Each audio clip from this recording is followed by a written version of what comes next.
Bismillahirrahmanirrahim.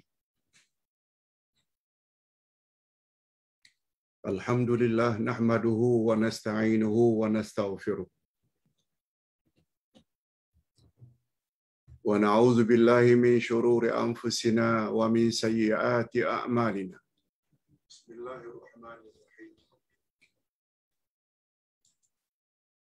Man yahdihillahu fala mudilla lahu wa man yudlil fala hadiya lahu. Asyhadu an la ilaha illallah wahdahu la syarika lah wa asyhadu anna Muhammadan abduhu wa rasuluh la nabiyya ba'dah. Allahumma salli wa sallim ala nabiyyina Muhammad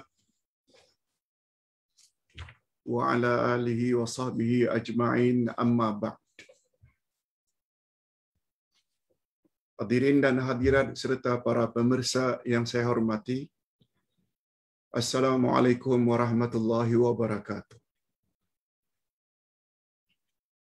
Alhamdulillah, kita bersyukur kehadirat Allah Azza wa Jalla.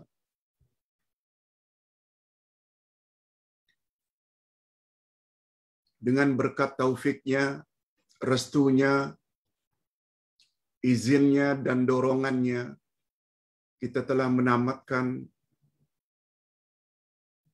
tafsir Al-Quran juz yang pertama. Dan sebelumnya juz 30. Dan pada hari ini, insya-Allah kita akan mula mempelajari tafsir Al-Quran juz yang kedua.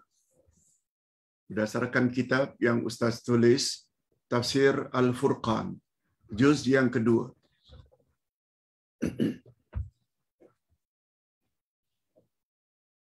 Yaitu ayat 142 dan ayat 143 dari surat Al-Baqarah di bawah tajuk Mukaddimah Perpindahan Kiblat.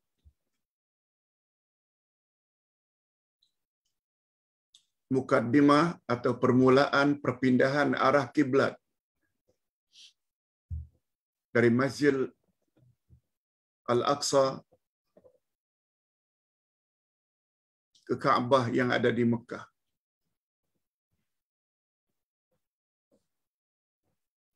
Dan untuk mendapat keberkatan, kita baca dulu satu ayat. Dan ayat ini sangat familiar bagi kita yang biasa membaca Al-Quran, yang selalu dalam bahasa Melayu disebut dengan sayaqulus. Dia sebenarnya ayat permulaan untuk juz yang kedua. A'udzubillahi minasyaitonirrajim. Sayaqulu as-sufaha'u minan nasi ma wallahum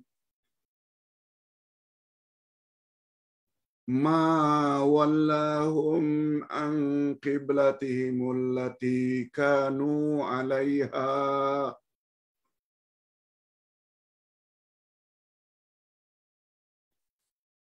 Qul lillahil masyriqi wal maghrib. Qul lillahil masyriqu wal maghrib. Yahdi man yasha'u ila siratim mustaqim.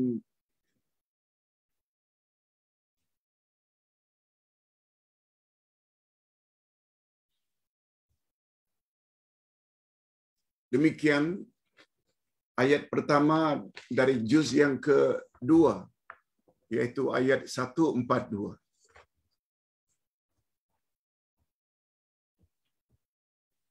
Kita terus saja kepada tafsiran ayat. Sebab semua ayat-ayat itu akan kita baca nanti insya-Allah dalam penjelasan.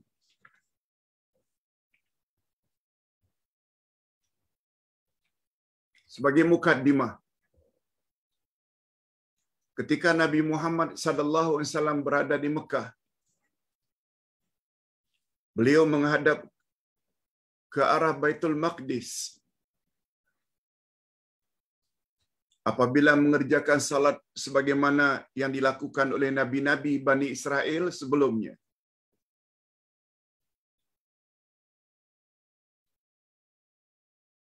Jadi kiblat pertama umat Islam, umat Nabi Muhammad, pada peringkat awal kiblatnya adalah Baitul Maqdis yang berada di Palestin. Sebagaimana kiblat Bani Israel sebelum Nabi Muhammad diutus. Namun demikian Nabi Muhammad sallallahu alaihi wasallam lebih suka menghadap ke arah Kaabah. Dalam hati Nabi menginginkan sangat agar Allah Subhanahu wa taala dapat kiranya robah kiblat untuk umatnya, umat Muhammad, ke arah Kaabah yang ada di Mekah, bukan terus-menerus di Baitul Maqdis. Karena Kaabah adalah kiblat datuknya Nabi Ibrahim yang dibina bersama anaknya Ismail alaihi wassalatu wassalam. Jadi rasa sayang, cinta, minat ke arah Kaabah itu begitu mendalam dalam jiwa Nabi Muhammad sallallahu alaihi wasallam. Apabila ditanya mengapa Pak Ustaz? Karena Kaabah dibina oleh Ibrahim dan Ismail. Apa kaitannya Pak Ustaz? Nabi begitu cenderung pada Ibrahim dan Ismail. Sebab Nabi Muhammad sallallahu alaihi wasallam adalah berasal dari jalur itu. Sebagaimana kita sama-sama maklum, Bani Israel walaupun juga daripada Ibrahim, tapi dari anaknya Ishak. Ishak pula dapat anak bernama Yakub. Dan Yakub pula nama lainnya Israel. Oleh sebab itu anak cucu Nabi Yakub dipanggil Bani Israel. Nabi Muhammad bukan dari jalur itu. Nabi Muhammad dari jalur anak pertama Nabi Ibrahim, yaitu Ismail. Setelah ia dilahirkan oleh ibunya Hajar, lalu Nabi Ibrahim diarahkan oleh Allah agar bawa Hajar dan baby yang bernama Ismail yang dalam gendongan supaya meninggalkan Palestin menuju ke Mekah. Yang ketika itu hanya padang pasir Mekah. Dari situlah bermulanya asal usul Nabi Muhammad sallallahu alaihi wasallam. Ismail setelah dewasa kawin dengan Bani Jurhum. Dari perkawinan inilah akhirnya muncul orang-orang Arab. Jadi Arab dengan Bani Israel sebenarnya sepupu. Dari atuk yang sama, yaitu Ibrahim, tapi dari jalur yang berbeza.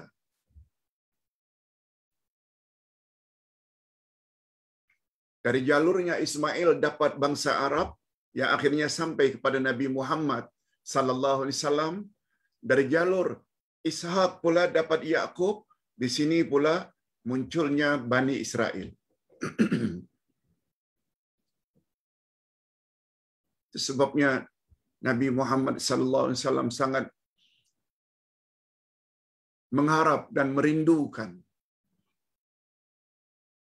agar Kaabah itu atau agar kiblat itu dipindahkan dari Baitul Maqdis ke Kaabah.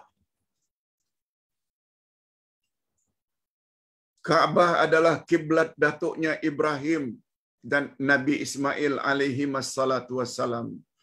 Atas dasar inilah apabila baginda mengerjakan salat ketika di Mekah, baginda menggabungkan dua kiblat tersebut, yaitu mengerjakan salat pada arah Ka'bah, pada arah selatan Ka'bah, sambil menghadap ke arah utara.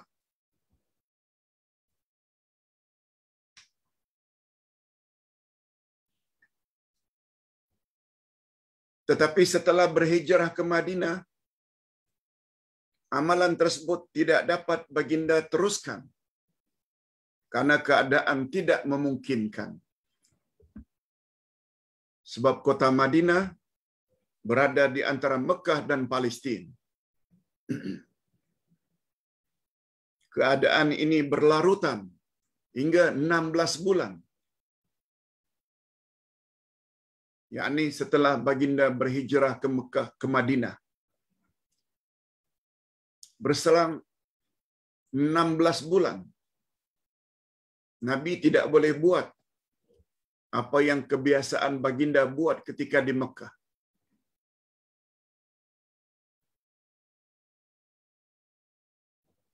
Mungkin perlu sedikit penjelasan.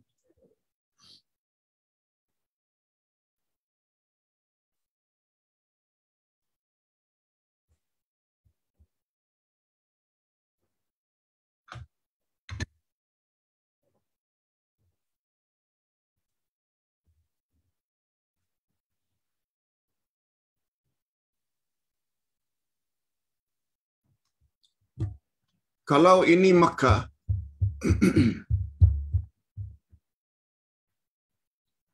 dan ini Palestin, Masjid Al-Aqsa,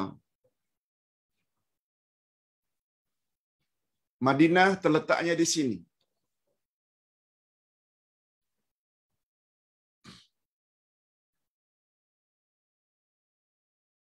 Nabi Muhammad sallallahu alaihi wasallam diwajibkan oleh Allah salat 5 waktu sehari semalam ketika berada di Mekah.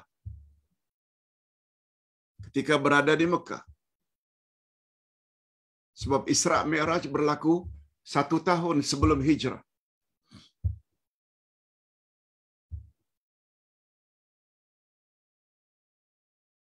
Ketika di Mekah, baginda diwajibkan oleh Allah menghadap ke arah Baitul Maqdis.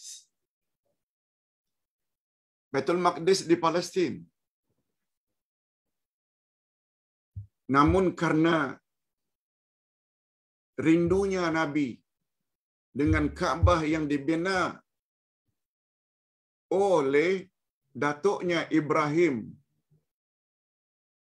dan Ismail, baginda ketika salat di Mekah senantiasa salat di arah sini, selatan, menghadap ke Baitul Maqdis.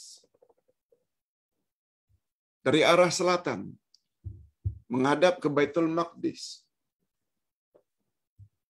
Jadi secara tidak langsung, baginda menghadap Ka'bah juga. Ini Ka'bah. Di sini Nabi salat selain menghadap Baitul Maqdis, secara tidak langsung baginda juga menghadap Ka'bah ketika berada di Makkah. Tetapi setelah berhijrah, setahun Nabi menghadap ke arah Baitul Maqdis. Lalu berhijrah ke Madinah. Madinah berada in between Mekah, Palestin. Ketika berada di Madinah, di sini, Nabi tidak boleh menghadap lagi ke arah Ka'bah.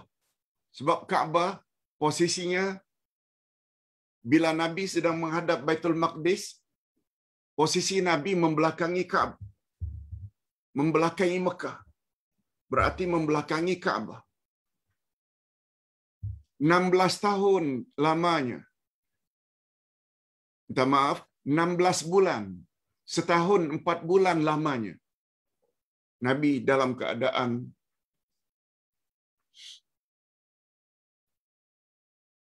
rindu sangat. Tak balik ke Mekah tak boleh, sebab beliau diancam akan dibunuh oleh orang-orang kafir musyrikin Mekah. Lalu dengan penuh hibah, selama 16 bulan berada di Madinah, menghadap Baitul Maqdis, karena itu arahan Allah. Tapi baginda terus memohon, Ya Rabb, tolong pindahkan kiblat kami,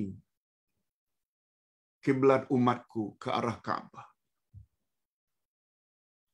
Nah, setelah 16 bulan turun ayat menyuruh supaya Nabi Muhammad sallallahu alaihi wasallam menghadap ke arah Ka'bah yang ada di Mekah.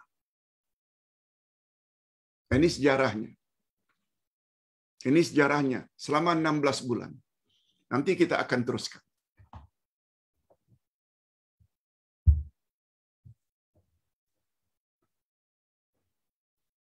Allah Subhanahu wa taala menceritakan perubahan arah kiblat. Allah Subhanahu wa taala menceritakan perubahan arah kiblat dalam ayat di atas. Lebih awal Allah menceritakan perubahan arah kiblat lebih awal. Walaupun peristiwa tersebut belum berlaku, dan mengajar Nabi Muhammad sallallahu alaihi wasallam beberapa hujah, beberapa dalil sebagai jawaban terhadap golongan yang menentangnya. Selain itu, adalah mukjizat bagi Nabi Muhammad sallallahu alaihi wasallam. Ia adalah juga sebagai persiapan, seperti kata pepatah, sediakan payung sebelum hujan.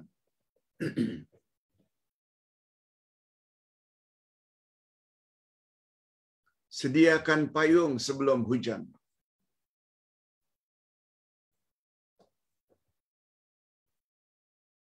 Itu sebabnya kalau hadirin dan hadirat perasan, mengapa Ustaz tulis buku ini? Cara tepat menjawab soalan kubur.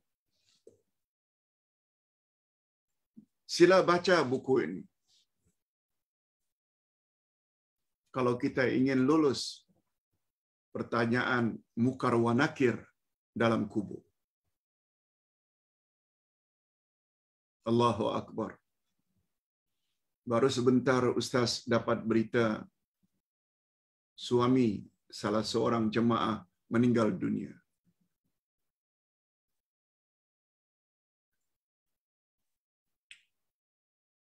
Pagi tadi juga mendengar salah seorang jemaah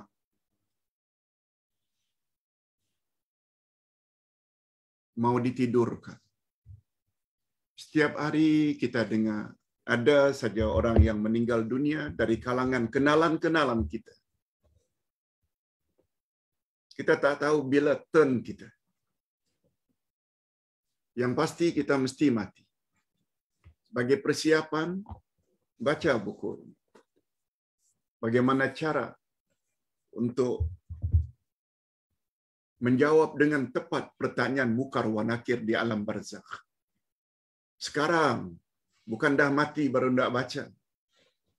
Itu maksudnya. Pengajaran yang dapat diambil dari ayat tadi, perubahan arah kiblat belum berlaku ketika ayat ini diturunkan. Tujuannya apa? Sebagai persiapan untuk Nabi sallallahu alaihi wasallam untuk menjawab pertanyaan orang-orang kafir. Sebab mereka nanti akan tanya dan tuduh, mengapa Muhammad robah-robah arah kiblat? Padahal Baitul Maqdis itu kiblat semua rasul sebelumnya. Allah ajar macam mana cara menjawabnya. Nah, kita mula tafsirkan ayat pertama. Sebahagian daripadanya. Sayaqulu sufaha'u minan nasi ma wallahum an qiblatihim allati kanu 'alaiha.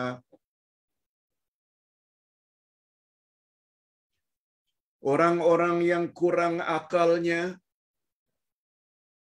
antara manusia ada yang berkata, apakah yang memalingkan mereka, yakni umat Islam, dari kiblatnya, yaitu Baitul Maqdis, yang dulunya mereka telah berkiblat padanya.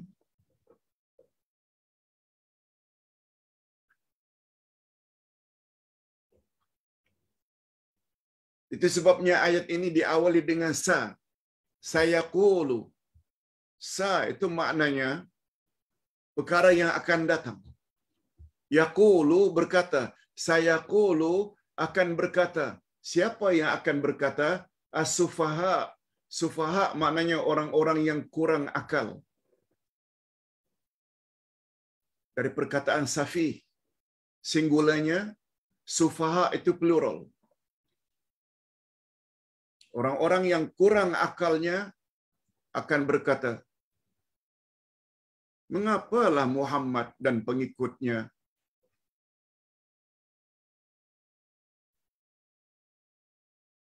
berpindah ke arah kiblat yang lain, tidak sebagaimana kiblat nabi-nabi sebelumnya, Musa, Isa, semuanya berkiblat kepada Baitul Maqdis.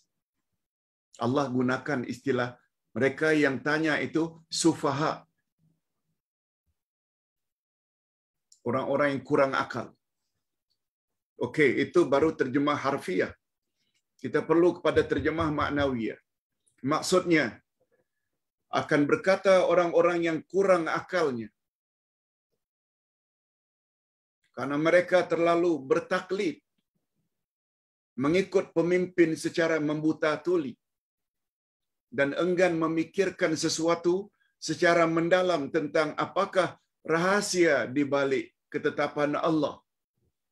Sama ada mereka itu dari kalangan munafikin, daripada kalangan Yahudi dan Nasrani yang memeluk Islam ketika itu di Madinah, ataupun dari kalangan musyrikin Arab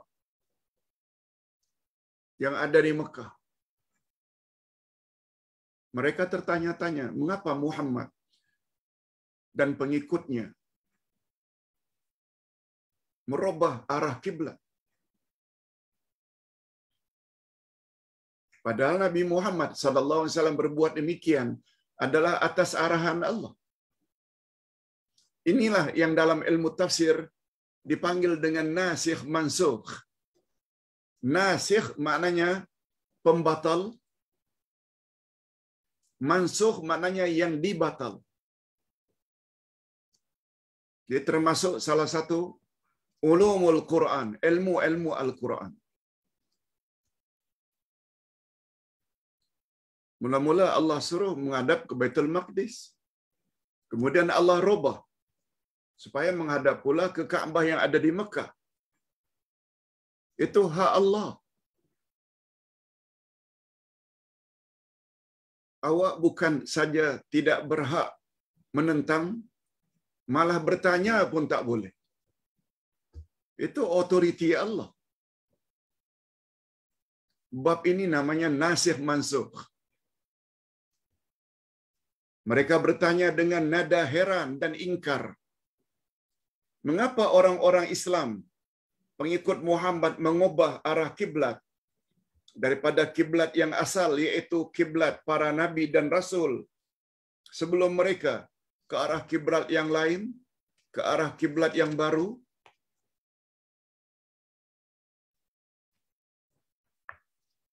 Allah Subhanahu wa taala menyatakan dalam ayat ini, Yang bertanya itu orang kurang akal.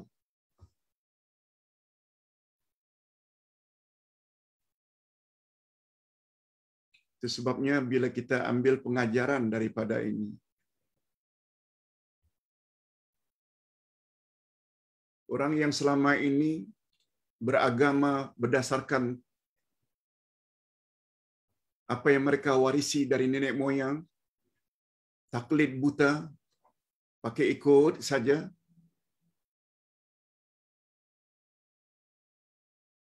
lalu ada orang yang mengajar Al-Quran cakap macam ini, hadis sahih cakap macam ini. Kalau mereka yang bertaklid buta dalam agama selama ini berkata, apa pasal ustaz itu cakap macam itu? Apa pasal ustaz itu cakap macam itu? Padahal kita dah nyatakan ada dalilnya Al-Quran. Yang tanya itu tu kurang akal lah tu. Dikiranya Islam ini agama nenek moyang. Mengapa pertanyaan itu? Pertanyaan itu muncul karena kurang ilmu. Karena tidak mau patuh Allah dan tidak mau patuh Rasul. Yang dia patuhi cakap tuan guru, adat istiadat nenek moyang. Itu saja. Itulah dia sufaha. Pengajaran daripada ayat ini. Itu belajar, itu gunanya kita belajar tafsir. Mudah-mudahan kita tidak termasuk golongan itu. Walaupun kita dulunya barangkali juga dari golongan demikian, tapi setelah kita belajar, kita dengan lapang dada berkata sami'na wa ata'na. Sambungan ayat, apa kata Allah pada Nabi? Untuk jawab soalan daripada sufaha, orang-orang yang kurang akal itu. Apa kata Allah? Suruh Nabi jawab. Qul lillahil masyriq wal maghrib yahdi man yasha'u ila siratim mustaqim. Katakanlah olehmu, hai Muhammad, kepada yang bertanya, kepunyaan Allah lah timur dan barat.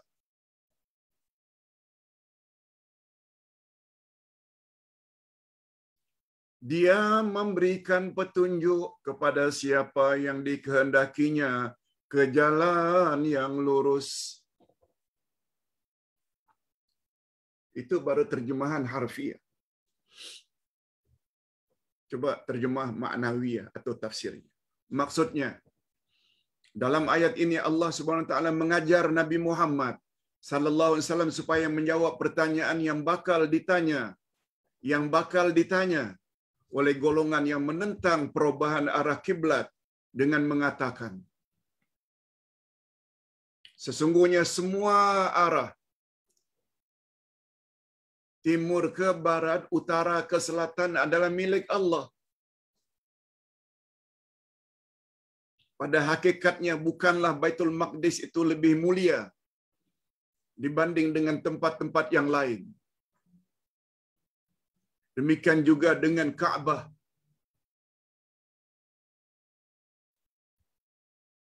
Sebenarnya Allah Subhanahu wa taala menetapkannya sebagai kiblat hanyalah untuk menyatukan arah ketika mereka beribadat. Itu saja. Dengan kata lain,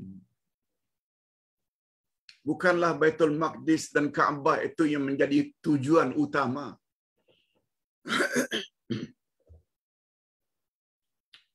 Arah kiblat bukan perkara yang prinsip. Mungkin ada yang heran bila Ustaz sebut. Mengarah atau menghadap ke arah kiblat ketika beribadat, ketika berdoa, bukan perkara prinsip. Dia pelengkap saja. Buktinya, apabila kita berada di tengah-tengah padang pasir, bila kita berada di tengah-tengah lautan, bila kita berada di atas kapal terbang, kita mesti salat. Kalau perjalanan itu perjalanan jauh.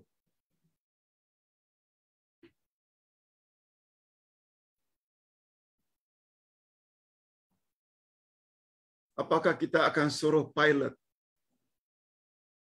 tolong hadapkan sebentar kapal terbang ini ke arah Mekah, sebab saya hendak takbiratul ihram. Terus sampai saya salam, baru teruskan lagi perjalanan. No. Itu yang Ustaz maksudkan, menghadap ke arah kiblat ketika beribadat, bukan perkara yang terlalu prinsip. Walaupun kita tak nafikan, dia adalah salah satu syarat sahnya ibadah salat. Tapi dalam keadaan tertentu, kita dibolehkan menghadap ke arah mana saja. Nanti pembahasan itu akan kita bahas next week, insya-Allah.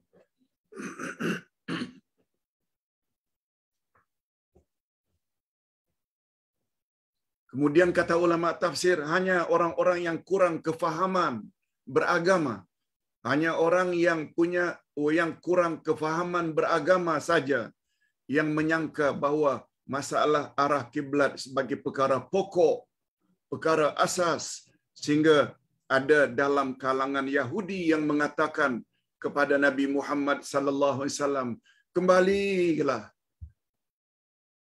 ke arah kiblat asal, yaitu Baitul Maqdis. Niscaya kami orang-orang Yahudi, Nasrani ramai-ramai memeluk Islam, agamamu hai Muhammad. Sampai ada yang bercakap macam itu. Tapi dengan syarat kekalkan kiblat ke arah Baitul Maqdis. Nabi Muhammad dicabar. Tapi Nabi Muhammad tak pernah hiraukan. Sebab ini adalah arahan Allah, sami'na wa ata'na. Dalam hal ini, hanya Allah Subhanahu wa ta'ala yang dapat memberikan hidayah dan membimbing siapa yang Dia kehendaki ke jalan yang betul, sehingga tercapai kebahagiaan pada dua negeri, dunia dan akhirat. Mudah-mudahan kita termasuk ke dalam golongan ini. Hanya Dialah yang mempunyai hak yang mutlak untuk memberi arahan kepada manusia. Sama ada menghadap ke arah Baitul Maqdis atau mengubahnya ke arah yang lain, seperti pada peristiwa di atas.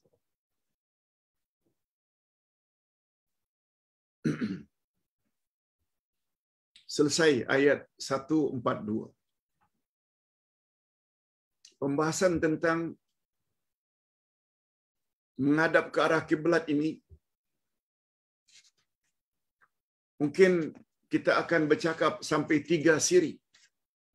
Panjang pembahasannya. Kita teruskan dengan ayat berikut.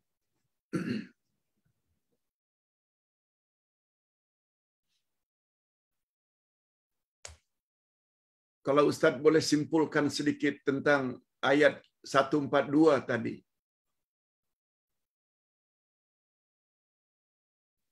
Ketika perubahan arah kiblat dari Baitul Maqdis ke Ka'bah, maka muncul ketika itu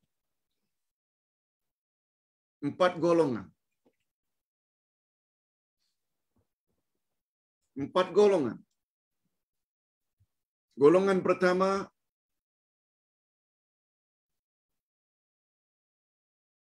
dari kalangan munafikin, pura-pura memeluk Islam dari kalangan Yahudi dan Nasrani.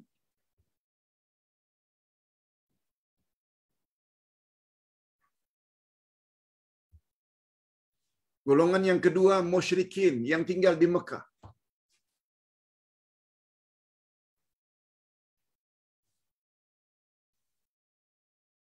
Yang ketiga, dari kalangan orang-orang Yahudi dan Nasrani yang enggan memeluk Islam.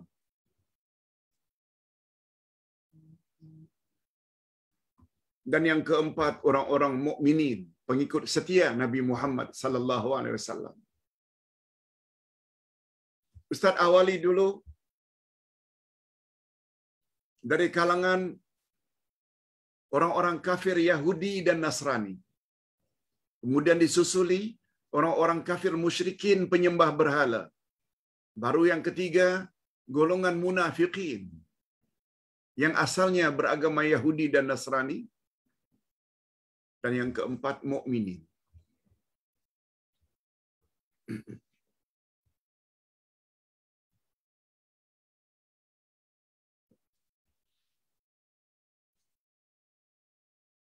Pertanyaan daripada orang-orang kafirin dari kalangan ahli kitab. Kata mereka, semua nabi-nabi terdahulu kiblat mereka adalah Baitul Maqdis. Dengan adanya perubahan yang dibuat oleh Muhammad, menyuruh pengikutnya menghadap ke arah Ka'bah, menunjukkan ajaran Muhammad itu ajaran yang tak betul. Itu alasan mereka. Mereka jadikan itu sebagai alasan untuk menolak Muhammad. Itu sebabnya kata mereka, sebagai strategi, siasat,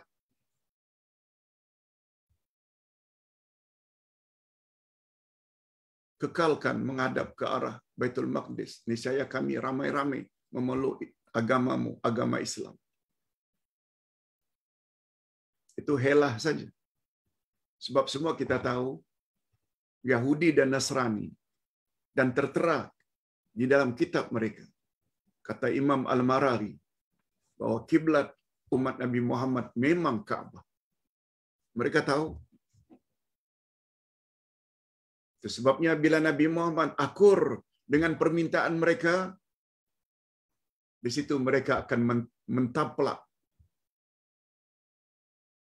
Ini menunjukkan bahwa kamu bukan Rasul sebenar. Okey, golongan yang kedua. Siapa golongan yang kedua? Musyrikin. Abu Jahal, Abu Lahab yang ada di Mekah ketika itu.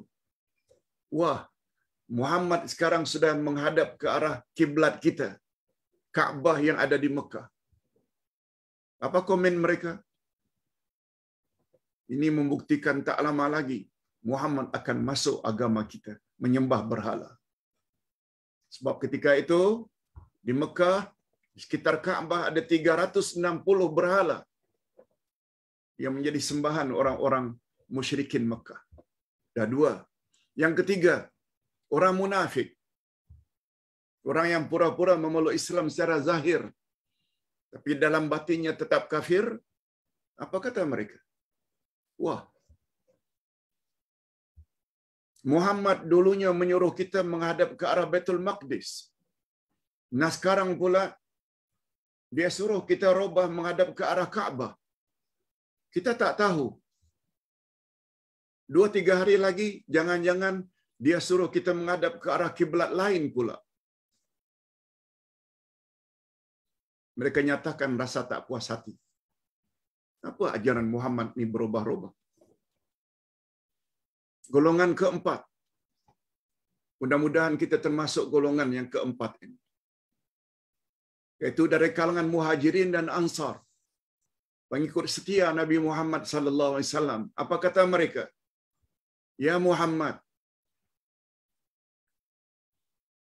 kemana saja engkau suruh kami menghadap, sami'na wa ata'na.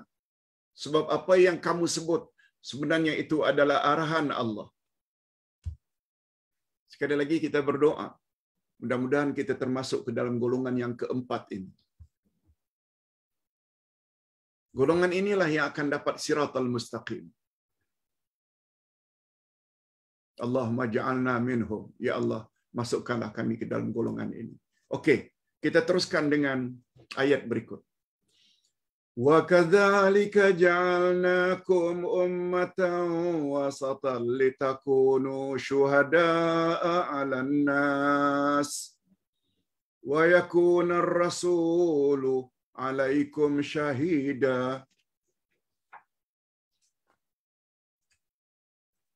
Dan demikian pula kami telah menjadikan kamu, yakni umat Islam, umat yang adil dan pilihan. Ummatan wasata, maknanya umat yang adil, yang pandai meletakkan sesuatu pada tempatnya, dan umat pilihan, agar kamu menjadi saksi atas perbuatan manusia, dan agar Rasul, yakni Muhammad, menjadi saksi atas perbuatan kamu. Ayat inilah yang selalu kita sebut-sebut, bahwa yang akan menjadi saksi amalan umat adalah Rasul masing-masing. Di dalam mahkamah ilahi, Allah akan sebagai hakim, bertindak sebagai hakim, dan Allah akan panggil saksi ketika menghisap akidah dan amalan setiap umat, panggil. Kalau itu umat Ibrahim, Ibrahim dipanggil. Kata umat Nuh, Nuh dipanggil. Kalau umat akhir zaman, Nabi Muhammad akan dipanggil. Sebabnya segala bentuk ibadat kita mesti ikut cara Nabi Muhammad sallallahu alaihi wasallam. Kita teruskan. Maksudnya, umat Islam adalah umat yang telah mendapat petunjuk daripada Allah, sehingga mereka menjadi umat yang adil dan terpilih, serta menjadi saksi atas keingkaran orang-orang kafir.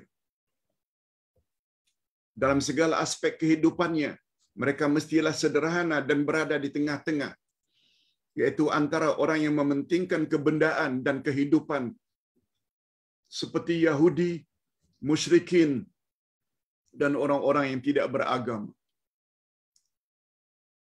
yang mereka fikir dunia, dunia, dunia.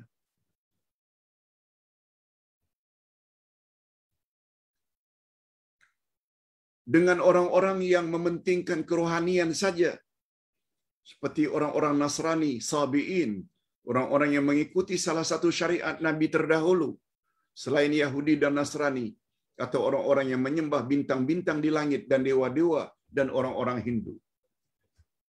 Ringkasnya, Allah Subhanahu wa taala sebut, umat Muhammad ni ummatan wasata, umat yang adil dan umat pilihan.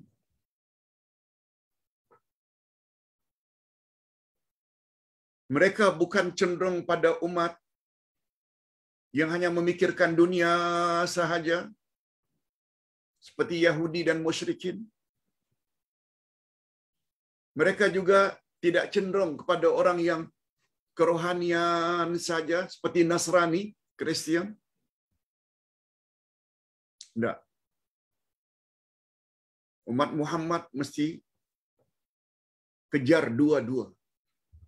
Itu sebabnya ada doa, Rabbana atina fid dunya hasanah wa fil akhirati hasanah wa qina adzabannar. Ya Allah, berilah kami kebaikan di dunia, berilah kami kebaikan di akhirat, dan hindarkan kami dari azab api neraka. Jadi umat Islam akan menjadi saksi yang adil dan terpilih terhadap keterlaluan orang-orang yang mengutamakan kebendaan dan melupakan hak-hak ketuhanan, dan hanya cenderung kepada aspek memuaskan hawa nafsu. No. Umat Islam tak boleh macam itu.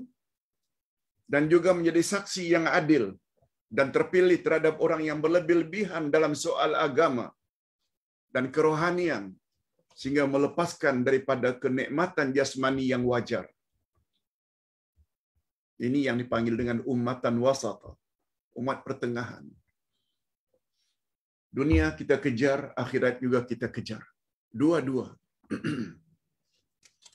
Ini sebagaimana juga Nabi Muhammad sallallahu alaihi wasallam menjadi saksi bagi umatnya. Nah, ini dia. Baginda manusia contoh yang tiada tandingan untuk martabat tersebut.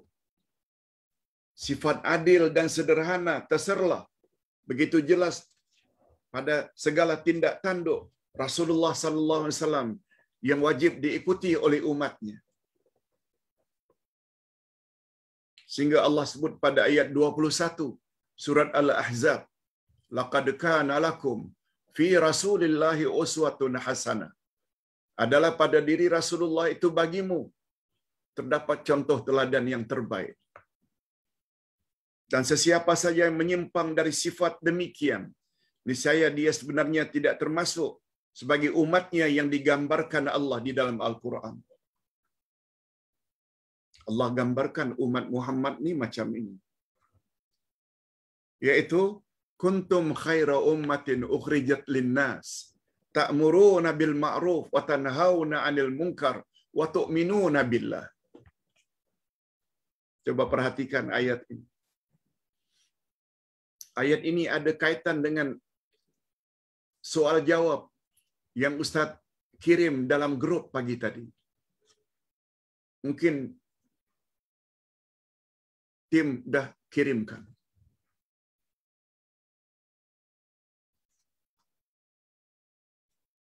Apa dia Pak Ustaz? Kita terjemahkan dulu. Kamu adalah umat yang terbaik. Maknanya umat Muhammad. Umat Islam. Kamu adalah umat yang terbaik. Yang dilahirkan untuk manusia. Menyuruh kepada yang ma'ruf dan mencegah daripada mungkar dan beriman kepada Allah.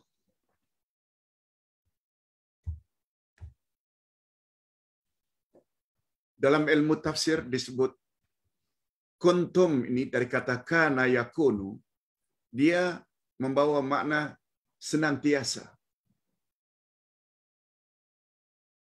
Jadi bila kita terjemahkan dengan terjemahan yang lebih tepat, kamu hai Muhammad senantiasa akan berada atau senantiasa akan menjadi umat yang terbaik yang Allah keluarkan di atas muka bumi. Tapi dengan syarat, selagi kamu mau melaksanakan amar ma'ruf, nahi mungkar. Ajak orang buat baik, cegah orang buat mungkar. Dan kamu beriman pada Allah. Ini ada kaitannya dengan jawaban Ustaz dari seorang jemaah yang bertanya, Pak Ustaz, kalau saya tahu hujah atau dalil dari Quran atau sunnah Nabi tentang sesuatu kebaikan atau tentang sesuatu keburukan, saya tahu.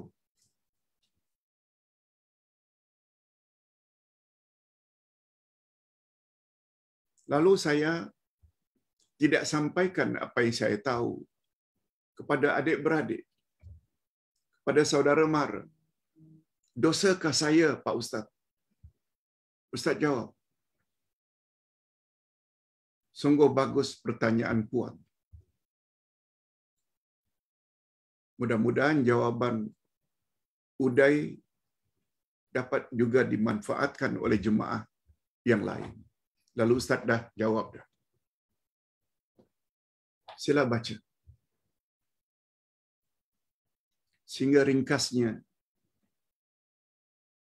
terhadap apa yang kita sudah tahu, kebenaran yang sudah kita tahu, yang datang dari Quran dan Sunnah,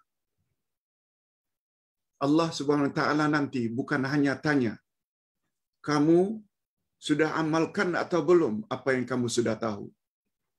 Allah bukan hanya tanya itu. Allah juga akan tanya, apakah kamu sudah sampaikan kepada orang lain kebenaran yang kamu tahu? Sehingga kamu suruh mereka berbuat baik, sehingga kamu larang mereka berbuat mungkar. Itu dijadikan oleh Allah dalam ayat ini syarat utama untuk menjadi umat yang baik. Dia mesti ada sifat amar ma'ruf nahi mungkar. Bukan dia membisu apalagi terhadap adik-beradik atau saudara mara. Tak mau kongsi, tak mau share. Itu sebabnya kata ulama tafsir, walaupun iman itu adalah nomor satu dalam Islam, tapi Allah letakkan dia sesudah amar ma'ruf nahi mungkar. Maknanya semangat mengajak orang berbuat baik ini tidak kurang pentingnya berbanding iman itu sendiri. Yes. Lihat berapa banyak rahasia dalam Al-Quran yang kita baru tahu. Atas dasar inilah kita tidak letih-letih, tidak merasa bosan untuk terus bercakap kebenaran. Orang terima, tak terima, itu urusan mereka. Yang penting, kita dah lepas tanggungjawab kita menyampaikan kebenaran. Okey, kita teruskan. Selanjutnya pada ayat berikut, ini sambungan ayat. Allah menyatakan tujuan perubahan arah kiblat di atas. Rupanya perubahan arah kiblat itu ada tujuan tersendiri. Bukan saja sekedar memenuhi harapan baginda, tapi Allah Subhanahu Wa Taala ada motif tersendiri.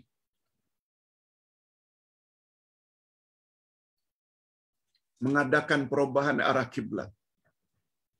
Wa ma ja'alna al-qiblata allati kunta 'alaiha illa lina'lama man yattabi'ur rasul mimman yanqalibu 'ala 'aqibai.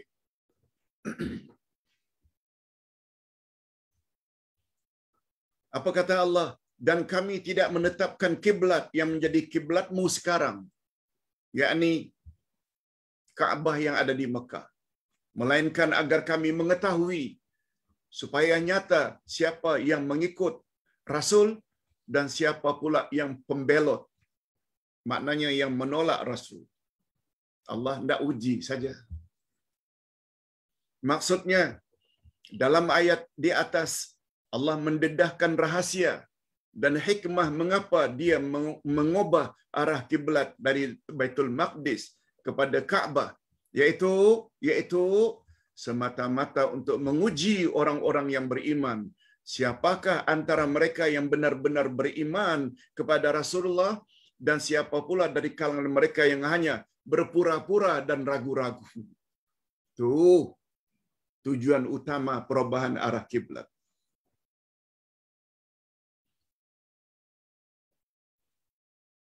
Dan sudah menjadi sunnatullah. Sunnatullah maknanya ketetapan Allah, bahwa Allah akan menguji dan mencoba iman manusia.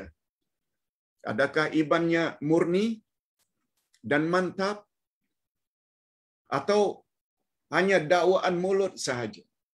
Iman pada Allah, iman pada Rasul. Semua orang Islam cakap macam itu. Tapi dalam realiti, suruhan-suruhan Allah dalam Quran tidak dibuat. Larangan-larangan Allah dalam Al-Quran tidak dijauhi. Padahal sudah mengucap 2 kalimat syahadat.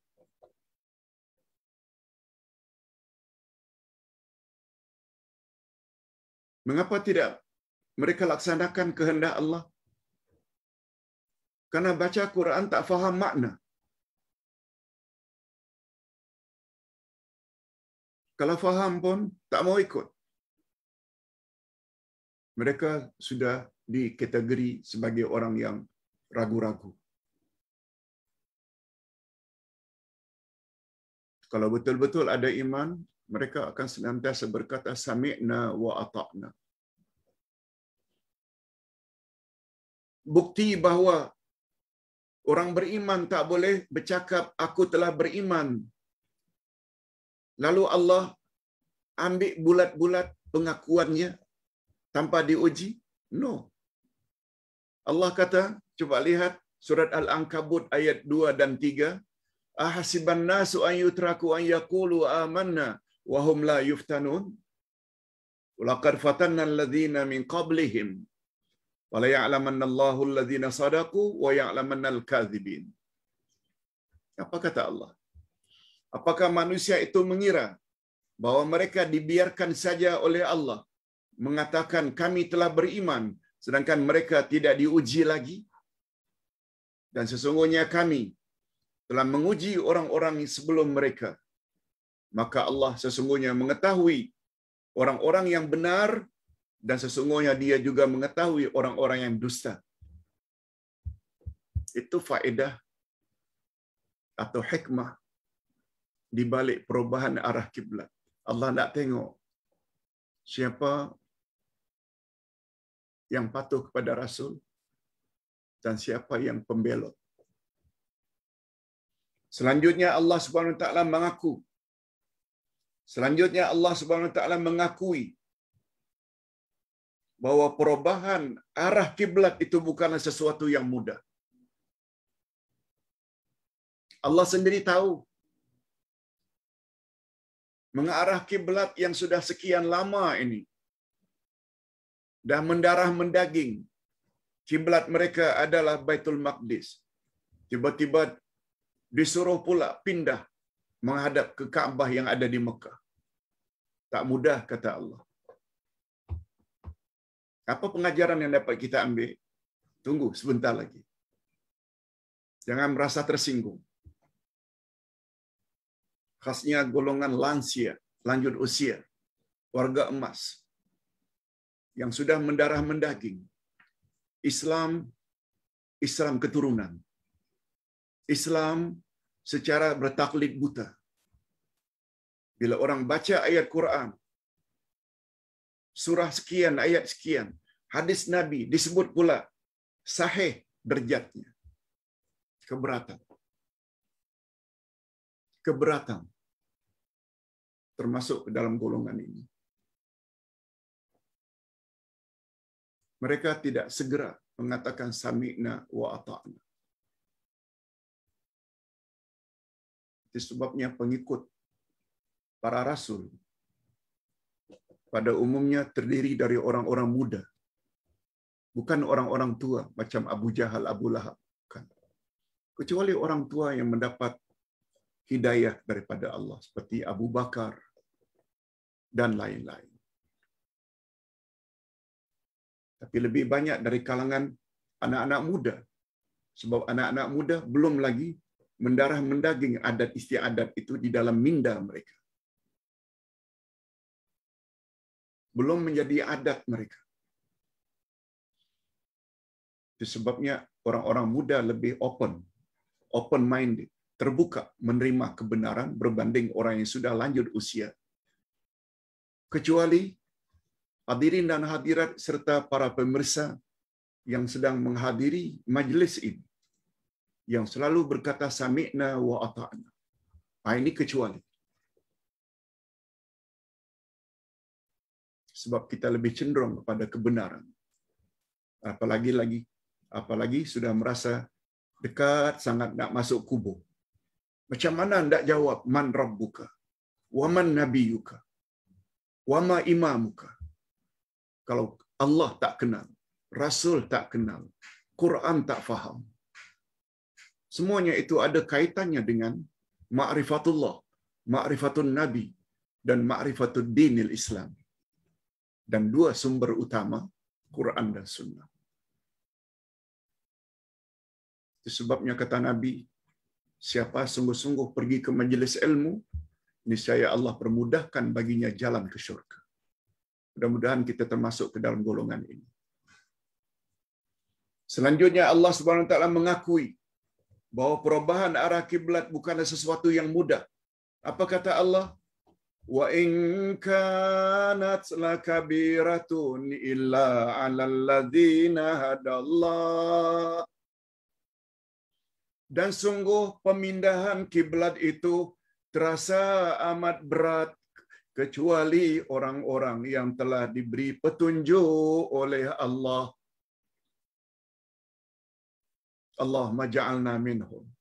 Ya Allah, masukkanlah kami ke dalam golongan orang yang mendapat petunjuk-Mu. Sehingga dengan mudah kami terima segala yang datang daripada Engkau, ya Allah. segala yang datang daripada Rasul-Mu, ya Allah. Dan senantiasa berkata, sami'na wa ata'na. Allah Subhanahu wa taala menjelaskan dalam ayat di atas. Ini tafsirannya.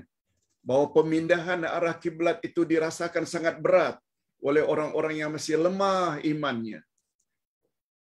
Tetapi tidak demikian sikap orang yang mendapat petunjuk Allah. Mereka tidak merasa keberatan untuk memenuhi perintah Allah. Walaupun kadang-kadang terpaksa meninggalkan dan mengorbankan tradisi atau adat istiadat yang sudah lama diamalkan oleh nenek moyang. Nih, tak mudah. Nenek moyang dah buat dari dulu lagi. Kenduri arwah bila mati. Kalau di Indonesia sampai bergadai sawah, lembu untuk buat sempena hari kematian yang ke-7, ke-40, hari yang ke-100. Sampai begitu. Itu tradisi. Tak boleh ditinggalkan. Terasa berat. Karena sudah mendarah mendaging. Nenek moyang cakap macam itu. Apapun ustaz-ustaz cakap bahwa itu bukan sunnah Nabi. Cara menolong orang yang sudah mati bukan cara macam itu. Mereka tak dengar. Tapi berbeza bila kita sampaikan kepada anak-anak muda yang belum lagi tradisi itu mendarah mendaging. Dengan mudah mereka terima. Mereka sanggup, mereka sungguh faham bahawa rahasia dan hikmah beribadat menghadap kiblat hanyalah semata-mata karena mematuhi perintah Allah. Itu saja. Allah cakap begitu. Sami'na wa ata'na. Bukan karena zat tempat atau kiblat itu sendiri. Oleh itu bagi mereka tidak menjadi masalah ke mana saja mereka mesti menghadap. Tetapi sebenarnya yang paling mustahak ialah sampai ke mana kepatuhan mereka untuk melaksanakan apa yang diperintahkan oleh Allah. Ini yang Ustaz sebutkan tadi, golongan yang keempat. Ya Rasulullah, kemana saja engkau suruh agar kami menghadap, sami'na wa ata'na, kami tak akan bantah. Betul tak? Berbeza dengan golongan pertama, kafir, ahli kitab. Berbeza dengan golongan kedua, kafir, musyrikin. Berbeza dengan munafikin. Sehingga berkata, hey Muhammad, dulu kau suruh menghadap ke arah Baitul Maqdis. Sekarang pula kau suruh menghadap ke arah Kaabah. Kami tak tahu esok lusa kau suruh ke mana pula menghadap. Tak menunjukkan rasa tak puas hati. Pengikut setia Nabi Muhammad senantiasa berpuas hati segala yang datang daripada Allah, segala yang datang daripada Rasul. Kemudian penghujung ayat 143, apa kata Allah?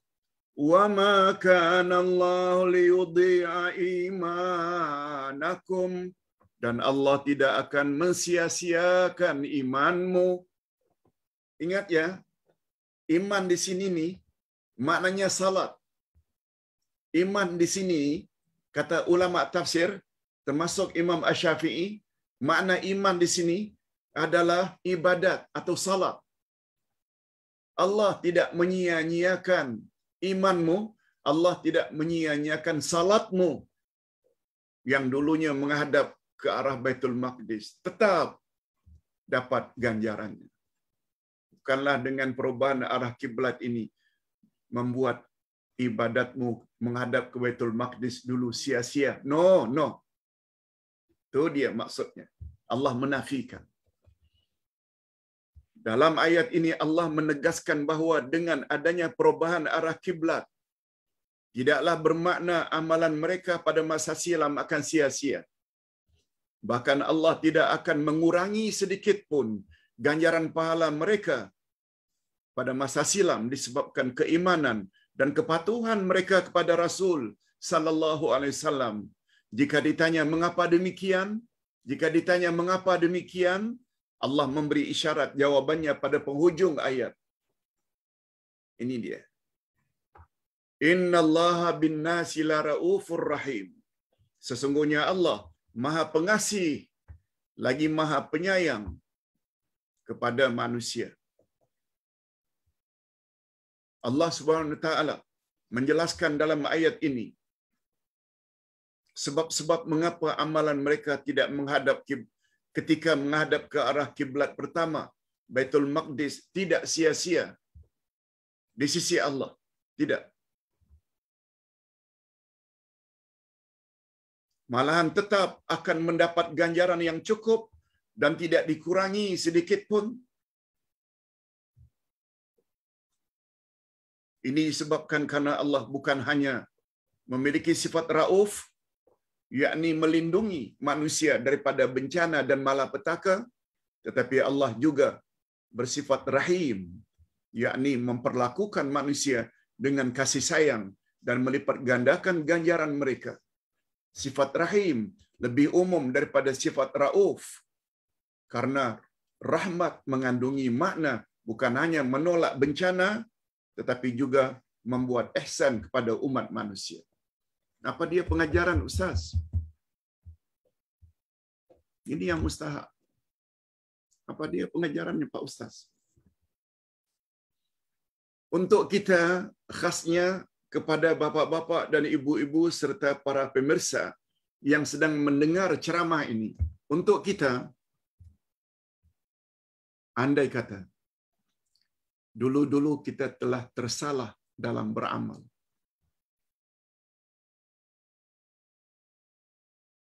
tetapi setelah mengikuti majlis ilmu 10 tahun, 15 tahun, 7 tahun, 3 tahun, 3 bulan, 2 bulan, 5 bulan, lalu kita merubah. Yang dulu hanya adat istiadat nenek moyang yang tak ada dalilnya, kita rubah menjadi orang yang bersikap sami'na wa ata'na. Dengan lapang dada, kita tak buat lagi yang dulu-dulu, yang tak ada dalilnya.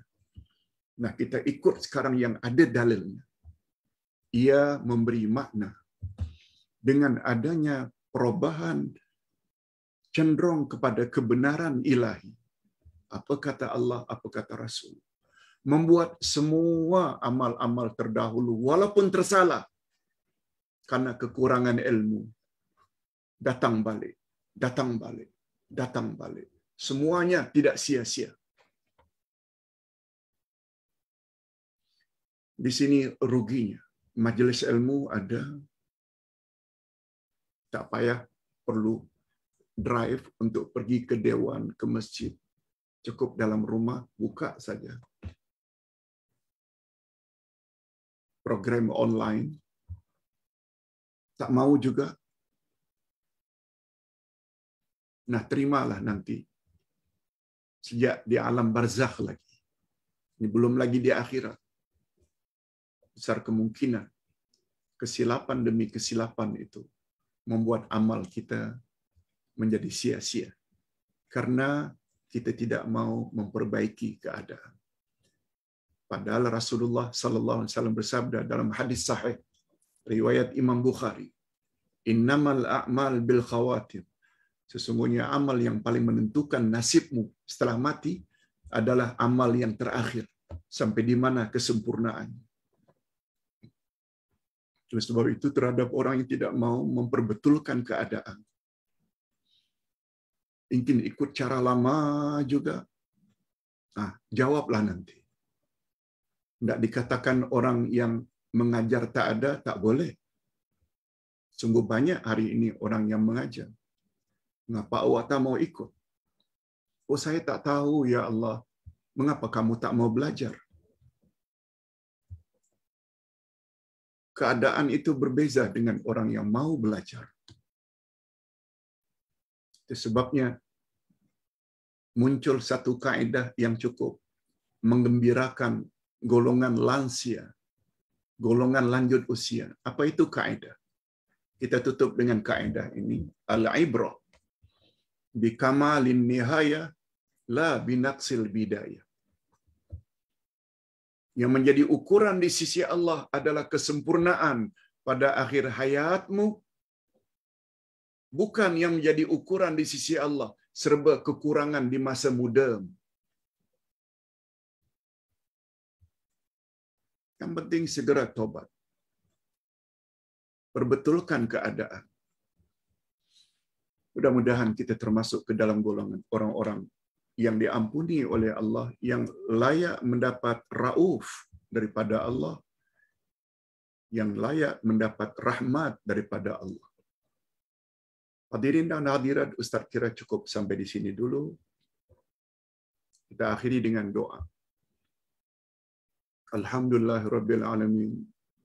Wassalatu wassalamu ala asyrafil anbiya wal mursalin wa ala alihi wa sahbihi ajma'in. Rabbana ighfir lana dzunubana wa liwalidina warhamhum kama rabbawna shighara. Rabbana hab lana min azwajina wa dzurriyyatina qurrata a'yun waj'alna lil muttaqina imama. Ya Allah, ya Tuhan kami, ampunkanlah dosa kami dan dosa kedua ibu bapa kami, dan cucurilah mereka rahmat-Mu, ya Allah. Sebagaimana mereka telah didik kami sejak dari kecil. Ya Allah, berilah kami pasangan hidup dan zuriat keturunan yang menyedapkan pandangan mata dan hati kami. Jadikanlah kami pemimpin bagi orang-orang yang bertakwa. Ya Allah, beberapa anak-anak dan cucu-cucu kami ada yang sedang menghadapi peperiksaan masing-masing. Oleh sebab itu, berilah mereka kecerdasan, kuat hafalan, dan kemampuan untuk menjawab semua soalan-soalan yang diajukan oleh para guru. Malah lebih daripada itu, jadikanlah kami semua dan zuriat kami orang yang berjaya menjawab semua soalan mukar wa nakir di alam barzakh. Ya Allah, ya Tuhan kami, setiap hari kami dengar korban COVID-19. Ada sampai ke tahap ditidurkan, ada yang sampai meninggal dunia. Kami tidak tahu bila pula turn atau giliran untuk kami Engkau jemput, ya Allah. Oleh sebab itu, bantulah kami untuk senantiasa memperbaiki iman kami, cara ibadat kami, akhlak kami, yang berpaksi kepada Al-Quran dan Sunnah-Mu.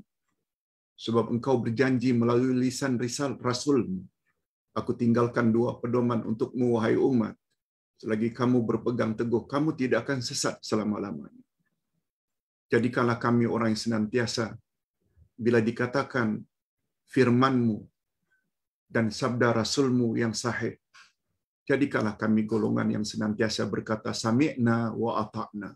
Kami dengar dan kami taati. Wa sallallahu ala nabiyyina Muhammad wa ala alihi wa sahbihi ajma'in. Subhana rabbika rabbil izzati amma yasifun. Wa salamun alal mursalin. Walhamdulillahi rabbil alamin. Subhanakallahumma wa bihamdik. Asyhadu an la ilaha illa anta astaghfiruka wa atubu ilaik. Assalamualaikum warahmatullahi wabarakatuh.